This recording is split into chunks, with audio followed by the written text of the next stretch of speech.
부터 욥기를 보시겠습니다. 욥기는 우리가 살아가는 삶에 있어서 일어나는 많은 일들에 대한 그러한 문제들에 대해서 우리가 신앙적으로 어떤 이해들이 필요한 것인가 하는 문제들을 좀 깊게 다루고 있습니다. 욥기가 상당히 어려운 책이라고 보여져요. 이게 어렵다고 하는 것은 우리가 지혜가 없어서 이 책을 풀기가, 이 책을 읽기가 어렵다기보다는 우리가 살아가는 이 세상 속에서 가지고 있는 지식이 하나님 앞에 한계가 있음에도 불구하고 우리는 그 세상 속에 살고 있기 때문에 이 세상적인 것으로 이렇게 생각하려고 하는 그러한 우리의 모습들이 많이 있어서 그래서 이 욥기를 읽기가 조금 어려운 부분이 있다, 이런 말씀을 좀 드리고 싶고요. 욥기는 그래서 제가 한 3년 전쯤 될 겁니다. 이 구약 성경을 신약 신구약을 전부 다 한번 새벽에 하면 보통 3년, 조금 빨리 하면 2년 반 걸리는데 제가 이 욥기를 한번 강의하면서 CD로 만들어서까지도 한번 나눠드린 것도 있을 거예요.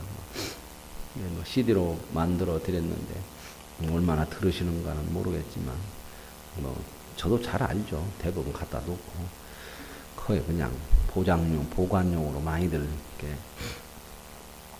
놓고 지나가고 그러는데 또 다시 이제 한번 욥기를 보겠습니다. 이제 이 욥기는 좀 큰 결론적인 것으로 얘기하면 사람들이 살아가는 데 있어서 어떻게 하면 행복하게 잘 살 수 있느냐, 이런 부분은 인생이 처음부터 끝까지 던지는 질문이죠. 사람이 행복하게 살고 싶은 거죠, 다. 그렇죠.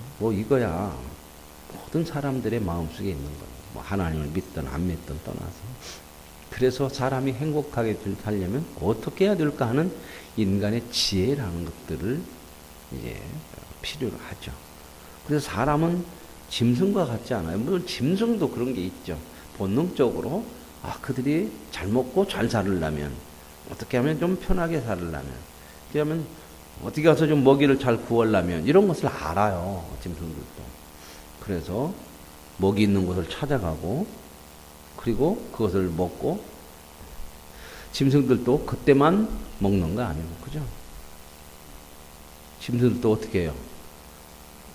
가을이 지나면 겨울이 온다는 거 알을까 모를까? 알아요. 사람만 아는 게 아니에요. 알고 갔다가 왜 저장도 할 줄 알아. 저장도. 은행이 없어서 그러지, 은행이 있으면 은행에다 갖다 맡길 거요. 그죠? 이자라도 붙게. 또 이 짐승들도 갖다 저장도 해요. 도토리도 갖다 숨기고. 옛날에 저희가 어렸을 때는, 시골에 살을 때는 쥐구먹 쑤시러 다닌다고는 것을 많이 했어요. 깔코리를 이렇게 길다랗게 철사 좀 두꺼운 걸로 꼬부라지 않는 거, 휘어지지 않는 거, 끝에를 낚시같이 이렇게 휘어요.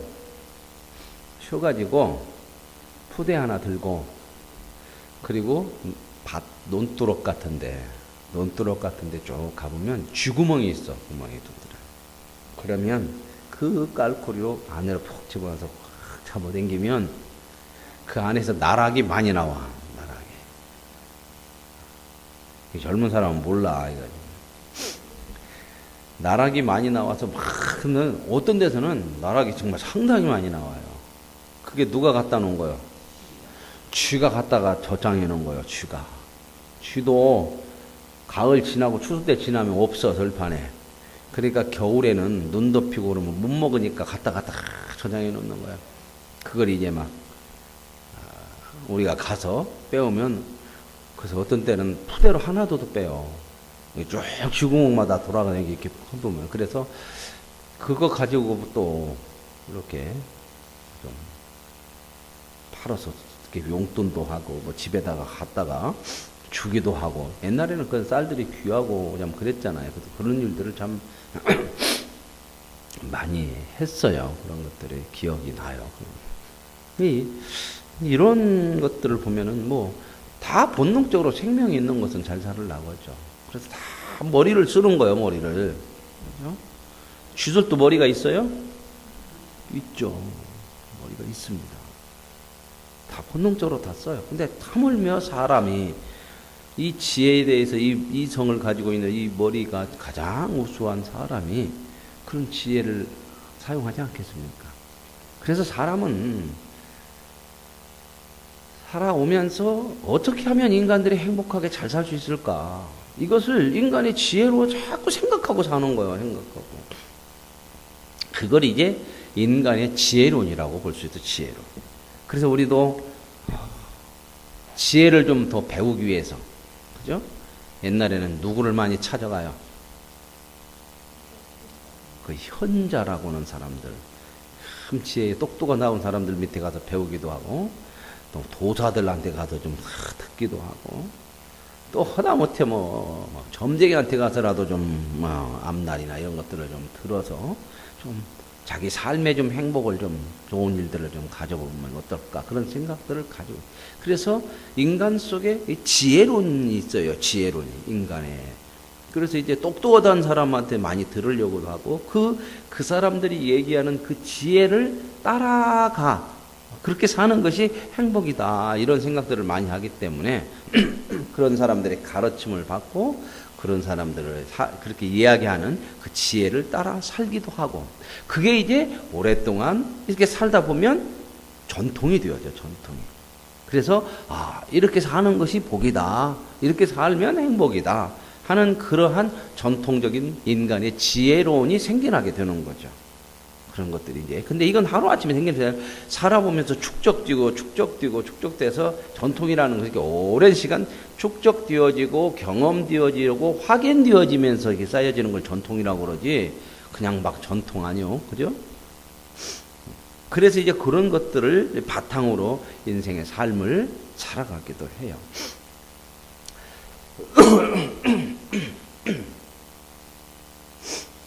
그런데 이제 이런 그 인간의 지혜론과 결부되어져서 보편적으로 나타나는 그 인간들이 믿고 살아가는 그 인생의 어떤 법칙이라고 할까, 그 지혜론에서 나온 인간들이 생각하는 어떤 그런 인생의 어떤 질서, 이런 법칙이라고 하는 것이 뭐냐면 인과론이에요. 인과론. 이 이야기는 제가 구원론을 얘기하면서 끊임없이 말씀을 드리는 얘기예요. 인과론이라고 하는 것은, 인과라고 하는 것은 원인과 결과에 따른 논리, 이론이다 그 말입니다. 그러니까 우리가 살아가는 모든 법칙이 그렇게 보여지잖아요. 그죠? 원인이 있어야 결과가 있는 거예요. 무슨 말 이해가죠? 그러죠? 자, 배부르려면 어떻게 해야 돼? 그냥 앉아서 배부르다 이러고만 있으면 배부른 게 아니요. 원인이라는 것이 있어야 이 결과를 가져오는 거예요. 그러려면 사람들은 다 알아. 그러죠? 이건 단순한 지혜지만 짐승도 알죠. 그죠? 배가 고프면 그래서 뭘 해? 밥을 먹어요. 밥을 먹으면 그 원인을, 밥을 먹는다는 원인을 내가 제공을 하면 반드시 배가 불러. 사실이야, 이게 사실. 그렇죠? 이 인과론이라고 하는 것은 사실적인 거예요. 그렇죠? 그러자면 열심히 일하면 어떤 보상이 주어져. 그렇죠? 그래서 우리가 흔히 땅은 정직하다. 그래서 뿌리는 대로 거둔다. 그 보편적인 인과론을 성경에서도 얘기해요. 뭐 한다고요? 심는 대로 거둔다. 이거 성경에서도 말씀합니다. 이 보편적인 그 인간들의 삶의 지혜에서 나온 이 인과론, 이 사람들이 믿고 살아가는 이 법칙, 이것은 나쁜 게 아니에요. 그대로 이 세상 우리 살아가는 삶 속에서 나타나는 것들이에요. 그리고 경험되어지는 거잖아요. 그죠? 그래서 이제 이 인과론에 따라서 사람들이 인생을 살아간단 말입니다. 그러니까 다 이런 거죠. 이런 생각. 특별히 또 인간이 최고의 그 지식을 가진 요즘 과학 시대라고 그러는데, 이 과학 시대라도 반드시 이 인과론의 법칙을 따라요. 그래서 어떤 결과가 만약에 있다 그러면 역추적을 하잖아요. 뭐 수사 같은 거 할 때도 그래요. 자, 누가 죽었어? 살해를 당했어. 이거 아침부터 너무 살벌하네, 그죠? 그냥 살이라고 하면 조금씩, 그러니까 하도 죽었다니까. 누가 도둑을 맞았어. 도둑, 밤에 자고 일어났더니 딱 털어갔어, 아침에. 사람이 없는 것이 아니고 자고 있었어. 자고 있을 때는 잘못하면 모르죠, 그죠? 요즘은 뭐 도둑질하기 힘들다고 하더라고. 하도 잠 못 이루는 밤이 많아서 요즘 현대인들은 깊은 잠을 못 잔대야. 뻐시러것만 해도 예민해갖고 잘 깨고, 그리고 불면증인 사람이 많아갖고 눈 감고 있어도 잠을 못 자는 사람들이 많대야. 참 그래요. 도둑도 참 하기가 힘들어. 갈수록 더 힘들겠어. 그래서 도둑들이 이제 요즘은 많이 직장을 바꿔서 다른 업종으로 전화를 하는 사람들이 많아서 요즘 도둑이 좀 줄어들었다고 하는데, 그건 제 사적인 의견이요. 공식적인 결과는 아니고요. 그런데 이 도둑을 맞았어. 아침 일어나게 도둑 맞았어. 그러면 신고를 하죠. 그죠? 그러면 경찰이 나와서 도둑을 맞았다는 것은 결론이잖아요, 결론. 그럼 뭔 원인이 있을 거다. 역추적을 하는 거예요. 그 추적을 하는 게 원인을 찾는 거예요, 원인. 발자국이 뭔지, 지문이 뭔지, 어떻게 들어왔는지, 이런 원인을 찾아가지고 결국은 그 원인을 제공한 도둑을 잡는 거예요, 그걸로. 그죠? 그러니까 모든 결과에는 원인이 있다고 하는 것을 믿는 게 이게 세상의 그 법칙이고 세상의 지혜론에서 나온 오랜 전통이에요. 이건 뭐 우리 삶 속에 그런 삶의 모습이 너무나 많이 있으니까 이건 부정할 수 없는 거죠. 그죠? 그러니까 이런 부분들이 있어요. 그래서 이제 이게 인간의 삶의 가장 큰 지혜요, 삶의 법칙이라고 믿고 살죠. 그렇죠? 그런데 이제 이러한 것을 진리로 알고 이렇게 우리는 이렇게 믿고 살기 때문에 신앙이라는 것 속에도 이런 것을 이제 가지고 산단 말이에요. 신앙 속에서도. 그래서 이제 뭐 다른 신앙은 관두고 다른 신앙은 전부 그 세상에 존재하는 모든 그 종교는, 기독교를 제외한 모든 종교는 다 이런 인과론의 결론에서, 인간의 지혜 속에서 나온 종교들이에요. 그러니까 다 그 법칙을 따라. 그런데 기독교는 달라요. 이 하나님을 믿는 신앙에 있어서는 이제 그런 부분에 대해서 무엇이 다르고, 기독교가 하나님을 믿는 신앙이 다르기 때문에 이런 것이 뛰어나다. 기독교만이 다른 종교보다 뛰어나다. 그 얘기를 말씀하려고 하는 것이 아니라 다르다는 것을 알아야 이제는 우리가 이 세상을 살면서 살아가는 삶 속에서 인과론으로서 해결되지 않는 그런 부분들을 우리가 또 지혜롭게 생각하면서 감당하고 살아갈 수 있는 그런 삶의 그런 어떤 길들을 보여주기 위한 거거든요. 쉽게 얘기하면 이런 거예요. 많은 사람들이 이제 종교를 가지고 신앙을 생활을 하고 그러지만 그런 생각 많이 해요. 우리가 신을 잘 섬기면 못 받는다. 복 받는다. 이건 뭐 신앙인들, 어떤 신앙인들 다 그래. 그래서 잘 섬기자. 열심히 하자. 그런 생각들 많죠. 그걸 이제 우리나라 전통적인 무속신앙이나 일반 모든 대부분의 신앙 속에서는 무슨 말로 이렇게 표현을 많이 하냐면, 지성이면 감천이다. 지극한 정성이라고는 원인을 내가 제공을 하면 하늘도 감동해서 결과를 준다.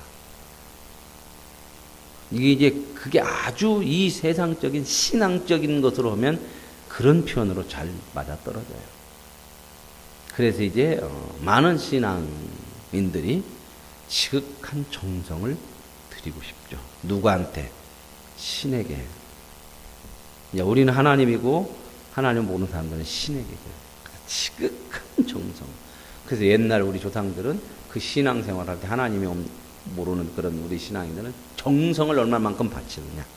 그래서 옛날 우리 그 어르신들은 이 정성 참 많이 바쳤어요. 그죠?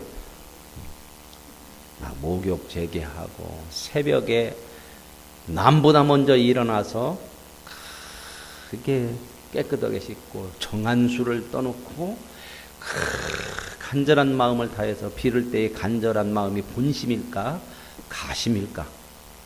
본심이죠. 자식을 위해서, 집안을 위해서, 그렇죠.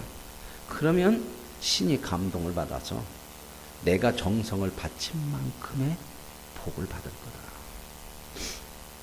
이런 생각이 보편적인 인간의 삶의 지혜요, 인과론의 어떤 결과요, 그 인과론이 신앙에서도 나타나고 있는 거죠. 이제 이런 문제를 제가 서두를 이게 가장 단순하게 축약해서 제가 말씀을 드리는 거예요. 뭐 더 복잡한 문제들을 많이 얘기했더니. 그런데 이제 우리가 살다 보면 이해할 수 없는 일들이 많아. 왜 그럴까 하는 문제들이 참 많아요. 왜 그럴까? 왜 그럴까? 그 말은 뭐가 일어났는데 이해가 안 되는 거야. 그 원인이.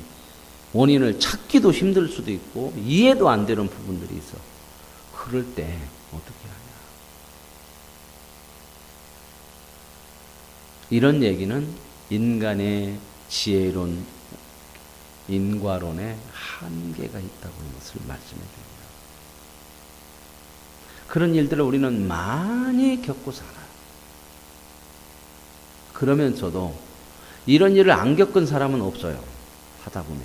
신앙을 가지고 지극한 정성을 바친 사람도 이런 일을 겪은데, 만약에 신앙이 좋아서 지극한 정성을 바침으로 복을 받고 산다고 하는 이런 세상의 법칙을 참 절실하게, 신앙이 좋다고는 그만큼 절실하게 절박하게 하는 사람이거든요. 그런 사람들이 이런 문제가 닥쳤을 때는 함부로 또 그렇게 부정할 수도 없어. 왜? 어떤 마음이 강하냐? 어떤 마음이? 내가 이거 이해는 못하지만은 이런 일이 있고 내가 이렇게 정성을 바쳤는데도 그런 어떤 복이나 어떤 결과가 안 왔지만, 이거 내가 함부로 여기에 대해서 불경스럽게 했다가 그게 확 우리 마음속에 신에게 불경하게 하면 못 받아? 저주받는다고는 인간이 또 있는 거예요. 이게 이런 부분이 복만 받는다는 얘기가 아니라 이게 있어요. 그러니까 함부로도 못하고, 그럴 때는 어떻게 해요? 그냥 속에다 담고 끙끙거리지만 견뎌서 넘어가. 왜? 견뎌서 넘어가는 게 믿음으로 하는 것도 있지만 결국은 뭐요? 그렇게 넘어가면 신이 또 그걸 보고 잘 참았다. 그래서 또 거기에 대한 잘 참는 것이 원인이 되니까 복을 줄 수 있는 그런 결과를 얻지 않을까, 그런 소망이 그런 게 있는 거예요. 이게. 그러니까 그렇게도 못해. 이게 우리 신앙의 성도들에게도 대부분이 다 있어요. 대부분. 그래서 아무리 이해가 안 되더라도 때로는 하나님 앞에 못해. 그죠?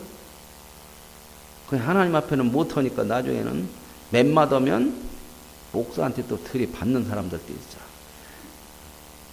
목사님 기도해 줬어요? 이렇게 나오고, 힘들고 그럴 때는 와서 기도 좀 해달라고 그러죠. 네, 그러면 목사가 뭐라고 했어요? 알아서 기도하세요 보다 자꾸 저한테만 기도해요. 그 얘기는 안 쳐. 그죠? 물론 목사가 기도하는 것보다 여러분이 기도하는 게 훨씬 더 여러분 자신을 위해서는 복된 거예요. 이런 말을 하면은 목사의 권위가 자꾸 떨어져. 그러면 목사한테 가서 뭐 기도해달라고 필요 없냐. 그러기 시작하면 이제 사람들이 목사 뭐 있으나 만하네 뭐 그냥, 나중에 이제 여러분들이 합심해가지고 목사님 나가라 그러고 우리끼리 그냥 하자. 그거 뭐 별것도 아니더라. 장로님들 돌아가면서 설교도 하고 그렇게 하셔도 돼요. 근데 여러분들이 이렇게 감당하기가 힘들어. 해보셔요. 해보면 여러분 가끔 그런 생각이, 나도 설교 한번 하면 지금까지 들은 풍월도 있고 내가 신앙도 있고 멋지게 한번 해볼 수 있겠다, 그런 마음도 들 수 있죠. 그죠? 할 수 있어요. 하세요. 그렇게 하면 참 좋아요. 저도 그런 마음들도 있어. 한 달씩 돌아가면서 1년에 목사는 한 6개월만 하고 장로님들이 한 달씩 돌아가면서 하면 좋겠어. 근데 문제는 뭐냐? 계속 하라는 데 문제. 몇 번은 해요. 근데 계속 하라고 그러면요, 바닥이나. 왜? 여러분은 전적인 생업이 이게 아니요.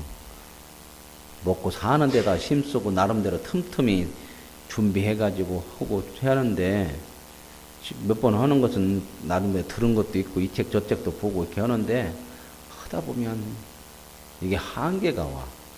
제가 그걸 경험해 봤거든요. 신앙을 가지고 열심히 시장 생활하면서 군대 전도사님 휴가 갔는데, 이 사람이 없는데 어떻게 해요, 뭐. 전도사님 휴가 갔는데. 휴가 가고 일주일밖에 안 가잖아. 그죠? 근데 새벽 예배를 저보고 그러는데, 2, 3일은 이 책 저 책 뒤지고 전도사님 헛 얘기 나름대로 여서 하는데, 3일 넘어가니까 그때부터는 앞이 캄캄해져. 헛 얘기가 그 얘기 같고, 머리를 짜내서 얘기하면 또 그 얘기로 또 돌아가는 것 같고. 우리 교인들은 더 똑똑해서 1년은 버틸란가 모르겠어요. 근데 하여튼 이런 문제들이 우리 속에 너무나 우리 속에 깊게 자리 잡고 있어요. 그래서 이런 문제들에 대해서 우리가 하나님은 어떻게 말씀하시나. 자, 우리가 모든 천지 만물은 하나님이 창조하셨고 사람의 지혜도 하나님이 주신 것이라면, 인간의 지혜와 인간의 모든 것들이 하나님을 넘어설 수 없어요. 이런 그 인과론, 또 지혜론, 인간의 지혜론 같은 것도 결국은 하나님이 주신 이 인간의 그 지혜 머릿속에서 나오는 거지만, 그것이 나왔다고 하더라도 그것이 전부였지는 없는 거예요. 무엇이 전부였느냐? 하나님의 전부는 아니라는 겁니다. 우리는 그 하나님의 부분적인 것들을 알고 깨닫고 그것을 가지고 살아요. 그래서 우리는 끊임없이 하나님과 함께하는 그런 하나님을 믿는 믿음으로 살지 않으면 우리의 생각, 세상의 어떤 지혜, 여기에 따라 살 수밖에 없는, 이러한 그런 모습들이 우리 속에 있는데, 하나님은 그렇게 살기를 원하지 않고 끊임없이 하나님으로부터 지혜를 얻고, 하나님이 말씀하시는 것이 인간의 지혜보다 높고, 인간에게서 나온 인과론이나 지혜론에 그것보다 더 깊고, 그래서 하나님은 그 풍성한 깊고 풍성한 삶에 우리를 끊임없이 인도하시고 불러주시고 깨닫게 하시고 도우셔서 정말 우리의 삶을 복되게 살게 하시는 하나님이신 줄로 믿습니다. 그래서 이제 이 욥기가 기록이 되어진 것 같습니다. 이 욥기를 좀 보실 겁니다. 그래서 그런 인간의 한계, 그 인간의 그 지혜론, 또 인간에게도 나온 그 인과론 같은 부분들에 대해서, 그게 나쁘고 필요 없다는 얘기가 아니지만 그것이 전부는 아니라고 하는 것들을 좀 생각해 보면서, 욥기서를 통해서는 좀 더 욥이 마지막에 고백하는 것처럼 우리 모두가 이제는 주를 눈으로 보았는데 이제는 주님을 귀로 들었는데 눈으로 보나이다 하는 거기에 이르는 아름다운 은혜가 욥과 같이 저와 여러분에게도 주어질 수 있기를 원합니다. 예, 그 부분에 대해서 말씀을 좀 드리려고 이게 제가 장황하게 말씀을 드렸습니다. 보겠습니다. 1절. 우스 땅에 욥이라 불리는 사람이 있었는데 그 사람은 온전하고 정직하여 하나님을 경외하여서 악에서 떠난 자다. 이 사람 신앙이 참 좋죠. 그죠? 욥은. 이렇게 지금 딱 1절에 욥은 신앙이 이렇게 참 좋고 하나님을 잘 경외한 사람이다. 그리고 악을 저지르는 사람이 아니다. 그래서 이제 이런 사람은 어떻게 해야 돼? 복 받아야죠. 그래서 그 다음 절이 당연히 그렇게 나오는 거야.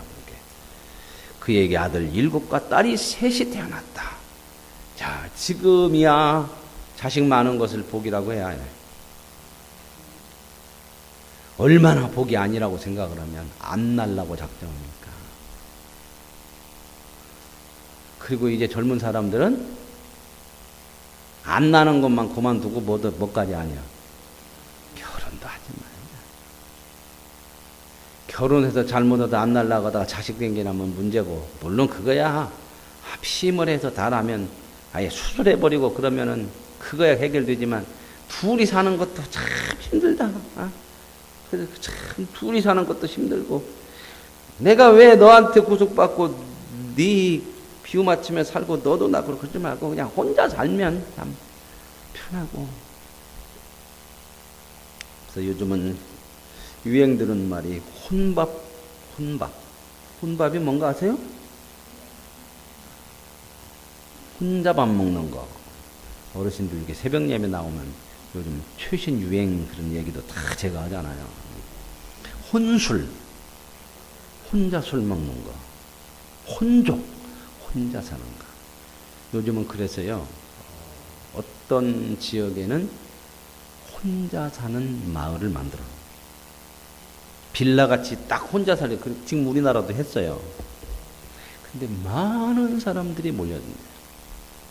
그리고 혼자 사는 공동체를 만들어. 혼자 사는데 그러면서 또 혼자 살면 뭐가 이제 그런 거 편한 게 있지만 외로움이라는 게 다 있어요. 사람이라는 거. 그죠? 그런데 같이 여럿이 사는 사람들하고는 안 통한다는 거예요. 그 안에 끼어서 살아다 보니까 나는 당신들 여럿이 살지만, 가정 이루고 살지만, 나 혼자 살지만 혼자 사는 게 좋다. 이런 얘기하고 가끔 만나고 그러면은 지나가면서 인사라도 오면 눈길이 틀리래. 저 여자 혼자 살아. 어디가 조금 이상한가 봐. 옛날에 남자한테 상처를 많이 받았대. 뭐 이런 얘기들이 막 나오고 이제 눈길이 이상하니까 싫은 거야. 그런데 이제 혼자 사는 마을이 생겼어. 거기 가면 다 혼자 살으니까 저 사람 혼자 산대. 이런 얘기는 안 나와. 서로가 자부심이 있어. 혼자 사는 것을 서로 이제 위로해주고 이해해주고. 그리고 외로울 때는 마을의 동네에서 경로당이라고 하고 홀로당이라고나 그런 데 모여갖고 또 이야기도 하고 또 같이 밥도 한 번씩 먹어가면서 이렇게도 외로움도 달래고 서로 이야기 참 좋다는 거야. 제가 지금 소스를 드리는 거예요. 이런 데 옆에 가서 김치 장사를 하든 반찬 장사를 하든 한번 해보시던가.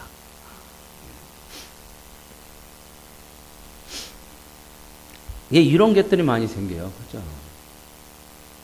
근데 이제 옛날에는 복의 결과가 뭐냐면 자식이 많고 하는 일이 잘 되고 농사가 잘 되고 땅이 많고 이런 것이 있으면 이게 복이야. 근데 그 복을 누구한테 받았어? 왜 받았어요?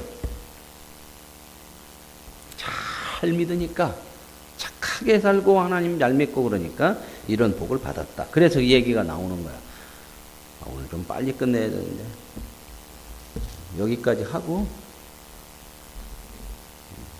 2절까지만 하죠. 그죠? 이거 뒤에까지 다 하려면요 6시까지 해야 할 것 같으면 빨리 해도. 그럼 여러분 욕이야. 지난번에도 CD까지 주고 또 뭘 그냥 주면 못해요. 그죠? 혹시 들어보신 분 있어요? CD 바꿔서 한번 전체를 한번 들어보신 분 있어? 끝장까지? 그거 들으려면 오래 걸려. 제가 단순하게 그냥 간단하게 한 얘기가 아니야. 새벽마다 보통 3-40분 한 거야. 3-40분.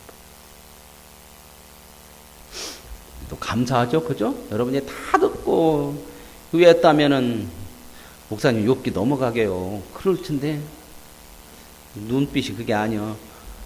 전혀 새로운 눈빛으로 이렇게 들으시니까 감사해요. 내일 하겠습니다. 월요일날 하죠. 이 문제를 좀 고민하시고 욥기를 한번 오실 때마다 매일 한번 좀 읽어보셔봐. 그리고 작정 한번 해보시오. 아, 내가 욥기 한번 끝날 때까지 새벽에 한번 나와봐야겠다. 여러분의 인생에 큰 은혜가 될 줄로 믿습니다. 인생이 달라질 수도 있어요. 2절까지만 하겠습니다. 그래서 이렇게 욥은 잘 믿고 하나님 앞에 복을 받았어. 10명이나 자식이 있었는데 그것도 하나님께서 적당하게 아들 7에 딸 3. 그죠? 아들이 그때는 최고지만 그래도 딸도 섞여 있어야. 아들들이 이것들은 장계만 가면 별로 의미 없어. 그죠? 딸들이 더 좋아. 이건 뭐 우리들의 지혜 전통에서 나온 얘기지. 그죠? 딸들이 훨씬 잘해요. 저도 그래요. 가만히 보면. 우리 아들은, 아들이나 딸이나 아직 어리지만 용돈 준 적이 없는데, 아, 우리 딸은 이제 조금 컸다고 용돈도 한 번씩 주네. 진짜 딸이 좋구나. 멀리 있으면 옆집 이웃만 또 보던 때가 있어. 그죠? 아프면 옆집 집사님이 데리고 병원을 갈 수도 있지만 자식은 연락도 안 해요. 부모들은 또 멀리 오면 고생한다고. 그죠? 그러니 알지도 못해요. 그리고 바쁘게 사니라고 정신없어. 우리가 다 그거 아니까. 그죠? 근데 아들이 나쁘다 그런 얘기가 아니요. 아들 더 열심히 해라 그 얘기예요. 근데 우리가 저도 남자로 아들로 살아보지만 이게 참 안 되더라고요. 그죠? 장가도 참 잘 가야 하는데, 그죠? 장가 못 갔다는 얘기 아니 또 이상해 보고, 아, 목사님 장가 못 가갖고 사모님 뭐 그러는가 그 얘기가 아니고, 되게 여자에 의해서 남자의 삶에 그런 부분들이 결혼하고 나면 참 많이 달라져요. 자, 이런 얘기는 뭐 그만하고 마무리하죠. 하여튼 잘 신앙이 좋은 욥이었다. 그래서 하나님의 복을 받았다. 오늘 저와 여러분도 믿음 생활 잘하고 하나님의 복도 많이 받을 수 있는 은혜가 있기를 원합니다. 이거 나쁜 거 아니에요. 여기까지. 무슨 말 이해 가시죠? 하나님 아버지 감사합니다. 이제 하나님 또 우리에게 욥기를 보게 하십니다. 욥기를 통해서 우리가 사는 세상에 인간의 지혜와 인과론으로서만 아니라 하나님의 더 풍성한 은혜를 누리며 살아갈 수 있는 백성으로 불러주셨으니 욥기를 통해 하나님이 주시는 은혜를 보게 하시고 누리게 하시는 그런 복을 얻게 하옵소서. 예수님의 이름으로 기도합니다. 아멘. 하늘에 계신 우리 아버지